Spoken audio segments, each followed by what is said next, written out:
and welcome to my September wrap-up. In September, I read 5 books, which I'm pretty proud of myself because it was a struggle. I did not finish the magical readathon, but I am using one of the scrolls that you get in the store. I forgot what, I think it's Guild Emporium, where you can use your guild points. I'm using one of the scrolls to extend magical readathon basically, so I can read the books at my own pace because clearly it's not working out for me. But I did get to half of the books that I wanted to read, which is enough for me. So let's just get straight into the books that I read because I don't have anything else to say. So the first book that I read in September was House of Hunger by Alexis Henderson, which I'm terrible with genres. I think this is a horror book. Personally, not for me. I think it's more thrillery, but it's classified as a horror. And we follow a character named Marion, and she is very poor, and so she decides to become a blood maid, which is a person who is like a servant slash slave to a wealthy sick person who needs blood to feel better. I hope that makes sense. And so we follow Marion becoming one of the blood maids in the House of Hunger, hence the name of the book. And there's some weird stuff going on. I'm saying this as to not spoil anyone. I was excited to get into this. I know it doesn't have the best ratings, but I was still excited because I rarely read horror books, but this was just bad. I gave it a 2-star. I didn't even bother to write a review on Goodreads. It was just not for me. It was very predictable. It was obvious the things at the end were happening the whole time. I personally don't think it's horror. There's a lot of gore. If you are not into that, just be aware. But personally for me, it was not horror. It didn't horrify me, so I don't think it's a horror. Yeah, I didn't like it. I did not have a good time reading this. Nothing surprised me, nothing horrified me. It was just not for me. 2 stars. The next book that I read in September was The Iron Widow by Ziran J. Zhao. I don't know. I'm so sorry. We follow a character called Zetian. I don't know. I'm so sorry. I'm the worst at names. This is such a weird book to explain. Basically, in this world, there are these chrysalises, I think that's the name, which are basically giant mechs, or if you think Transformers, kind of that vibe, that are animals, and inside they're controlled by a man that needs a woman inside for it to work. I hope that makes sense. And if the power of the man is too powerful, he ends up killing or sacrificing the woman. And that happened to our main character's sister. So Zetian, I'm so sorry again, wants to avenge her sister by also becoming one of those, I don't know if it's concubine, I don't remember, something like that. She wants to be one of those in the cockpit of the mech, or chrysalis. Crystal? I don't remember. So when she is assigned a chrysalis with a man, she ends up overpowering the man and he dies instead of her. So she ends up being paired up with the most dangerous man on those, it's not a team, whatever. He is the most dangerous man with the highest power possible, and he is a convict as well, fun fact. And they have to work together.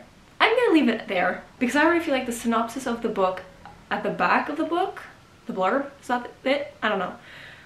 I feel like that spoils because I personally don't read what the book is about. I get like a general idea and then I read the book because I don't like to be spoiled, and sometimes the back of the book spoils you a little bit, like this one, because I went into this without knowing she was, I could kind of figure it out, but I didn't know that she was gonna kill the first guy, so that was a bit shocking and fun. So I don't know. Speaking of shocking and fun, I started off reading this, I was loving it. It was giving 5-star energy. I was having a lot of fun. I loved the world building. I loved the mechs, or the chrysalises. I loved how that worked. I loved the magic. I loved the main character. I loved the pairing between her and the dangerous guy. His name is Lee Shimin. I don't know. But then everything got ruined for me because this book has kind of a polyamorous relationship moment, slash love triangle-ish, I don't even know, which I'm personally not a fan of, so it really ruined the vibes for me. I don't like thruples or polyamorous relationships in books. This is like the third book I've read with this, and it's not for me. Personally, if you like this, you will probably love this book. It is amazing, the magic and all of that, but for me, I don't like that, so it ruined the book a bit for me. I said for me so many times, but because of that, I started not caring as much about the book, and then the ending was not really for me. Also because of that, so I just lost interest, unfortunately. I was really excited, but I gave it a 3 because I did really like the beginning, like the first half of it I loved. But yeah, whatever. Not for me. I'm probably the most unpopular opinion because of this, but it is what it is. You win some, you lose some. Speaking of polyamorous relationships, and you can probably guess how much I enjoyed this one, I read This Fatal Kiss by Alicia Jasinska. I don't know. I asked for this arc before I knew for sure that I didn't like polyamorous relationships, so that's on me, but I still read it. It follows 3 characters, obviously. We follow Gisela, Kazik, and Alexei. Gisela is a water nymph, because this book is based on like Polish folklore, which is really cool, that part. A water nymph is a young girl who died a violent death.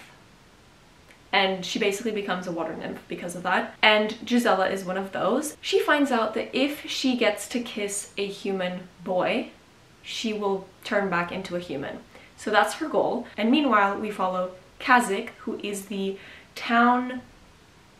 I forgot the name of it. Not priest, but he is kind of like the one who keeps the spirits at bay, controls the spirits, banishes the spirits, exorcise everything. Kind of that vibe. I forgot the name of it. I'm so sorry. And so his mission is to try and capture Gisela and exorcise her, aka she dies. But when he finally does so, his magic stops working. So they end up making a deal with each other, which is that if Gisela doesn't tell the other spirits that his magic stopped working, he will help her find a human boy to kiss. And there is where we get Alexei, who is the third person, and both of our characters, Kazik and Gisela, like Alexei.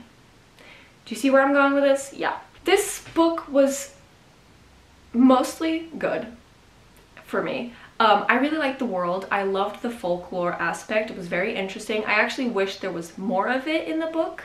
I also really liked the plot, mostly. I really liked them working together, Kazik and Gisela. It was really cute and fun. I loved it. I was having a great time. But then we get a polyamorous relationship vibe again, and I don't like that. So it, again, did not work for me, personally. I felt like Alexei was just an extra that did not need to be there, but whatever. Other than that, the plot was a bit predictable. I did predict a lot that was going to happen because it is a little bit obvious. It is also YA though, so I don't know. But yeah, I gave it a 3. Overall, the romance just was not for me. There were some bits that I liked. I'm obviously trying not to spoil. But yeah, the world was cool, the romance not so much, and it was a little bit predictable. I give it a 3. It was okay. The next book that I read is finally a physical book, which is The True Love Experiment by Christina Lauren, and I was so excited to read this. This is technically the second book in the DNA Duo series, which means it is the sequel to the Soulmate Equation, which I really loved. I think I gave it a 4.5. Loved it. I was expecting this to be amazing.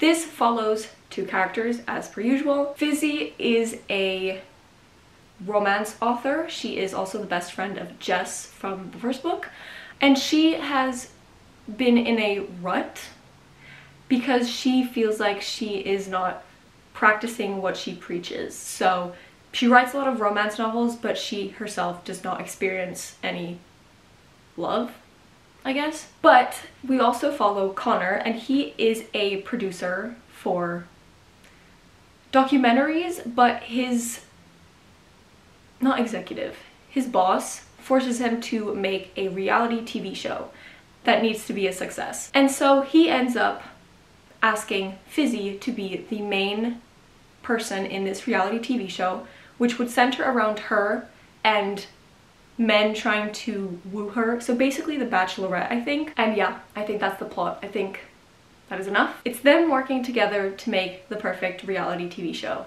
about Fizzy. As I said, I was very excited. Can we guess how well this went? Terribly. I was genuinely loving this. Not loving it, it could have been a 4. It was giving 4-star vibes. I was loving the plot. I loved that they were working together on the show and all of the things that happened, because I'm not spoiling. I mean, it's obvious. I loved their chemistry when they were filming and stuff like that. It was really fun. I loved the beginning, especially when they were hanging out together. That was fun. It was all great until we get to the plot twist. I hated it so much. It makes no sense. No. That just immediately put me off of the book. I just could not deal with this. This just felt no. Because of that tiny reason, which is not tiny to me, because even in the book they're like, oh, it's a small mistake. No, it's not. No, it's not. It literally is not. It is not small whatsoever. Because of that, I hated the rest. So I ended up giving this a 3-star. It's not a 2 or anything, but it could have been a 4, but because of that, it went down a full star. I could honestly unhaul this if I didn't love the author so much. I am debating it, so we'll see. And the last book that I read in September, which is very fitting for the current month we're in, is the Ex Hex by Erin Sterling. This follows a character called Vivian. Okay. This follows a character called Vivian, and when she is 19, she dates this man called Rice or Reese. I don't know. I never know. But they end up breaking up, and she gets so distraught that she accidentally hexes him or puts a curse on him. And so we follow Rice coming back 9 years later and them figuring out that she in fact did curse him and they need to fix it. I had a lot of fun reading this, kind of. There were some things that I did not enjoy. The plot was fun, it was cute, the romance was cute, but it was predictable. The ending was very rushed and honestly not my tea. And there were a lot of references in here which I don't like in books ever, but I ended up giving it a 3, so it was okay. Not my favorite, not the worst, it was okay. But those are all the books that I read in September. I had a mediocre time. There was not anything new and amazing. It was just a lot of meh books, but it's okay. I got through a lot personally. I feel like I did pretty good, so I'm happy, I'm content. I did not complete Magical Readathon, but hopefully I do finish it in October, because otherwise I'm gonna procrastinate even more if I don't give myself a deadline. Yeah, I don't know what else to say. But that is everything for today, and I'll see you in my next word video. Bye!